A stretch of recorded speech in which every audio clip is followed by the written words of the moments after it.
প্রচন্ড গরমের মধ্যে চলাচলকারী পথচারীদের মধ্যে ঠান্ডা পানীয় বিতরণ করল সোনাবাড়ি ঘাটের সামাজিক সংস্থা হেল্প ফর ইউ।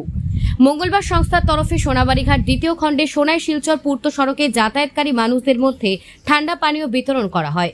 প্রচন্ড গরমের মধ্যে মানুষদের মধ্যে বিতরণের জন্যই ঠান্ডা পানীয় সংস্থার কর্মকর্তাদের হাতে তুলে দেন করিমগঞ্জের ব্যবসায়ী রাহুল চৌধুরী ও শাহনেওয়াজ আহমেদ লস্কর। এগুলো বিতরণের সময় উপস্থিত ছিলেন সংস্থার সভাপতি কমরুল ইসলাম বড়ভূইয়া, এলাকার জেলা পরিষদ সদস্য আর প্রতিনিধি রাকা মজুমদার, সোনাবাড়িঘাট জিপির এপি সদস্য আমির হোসেন লস্কর, আসাদ বড়ভূইয়া প্রমুখ। এ নিয়ে এনজিওর কর্মকর্তারা জানান, বিগত দিনে বিভিন্ন ধরনের সমাজসেবামূলক কাজকর্ম করেছেন, আগামীতেও এই ধরনের কর্মসূচি অব্যাহত থাকবে।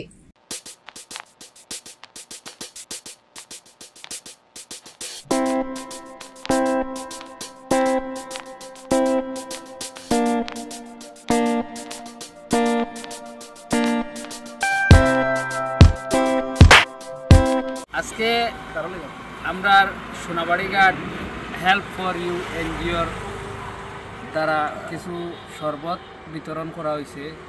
এটা তাপমাত্রা যে হারে আজকের গরমর লাগিয়া যেন স্কুলের বাচ্চারা এবং আশপাশের কিছু যেটা ছোটো ছোটো বাচ্চা আছেন কচি কাঁচা এবং এই রাস্তার দিকে যাতায়াত করা কিছু মানুষের এটা বিতরণ করা হয়েছে, যেটা ডোনেট করছে আমরা করিমগঞ্জ ডিস্ট্রিক্টের বিশিষ্ট ব্যবসায়ী শাহুল ইসলাম চৌধুরী পারুল ভাই।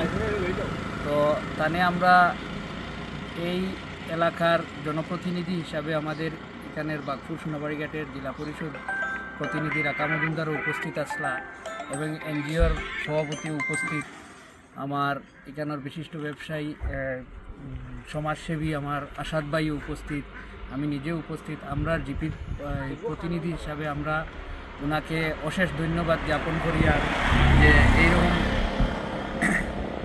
আমাদের এই গ্রামের যে সোনাবাড়িঘাট জিপির যে হেল্প ফর ইউ এনজিওর এই সহযোগিতা তাই করার লাগিয়া তাই আমরা অশেষ ধন্যবাদ জ্ঞাপন করি আর এবং এটা সুন্দর এবং সুষ্ঠুভাবে বিতরণ করা হয়েছে আজকে। আগামীতে যাতে আমাদের এই এনজিও দ্বারা আমরা আরও সমাজসেবামূলক কাজও সবসময় জড়িত থাকতে পারি এই আশা রাখি। আর আপনারাও সকল ধরনের সহযোগিতা কামনা করি।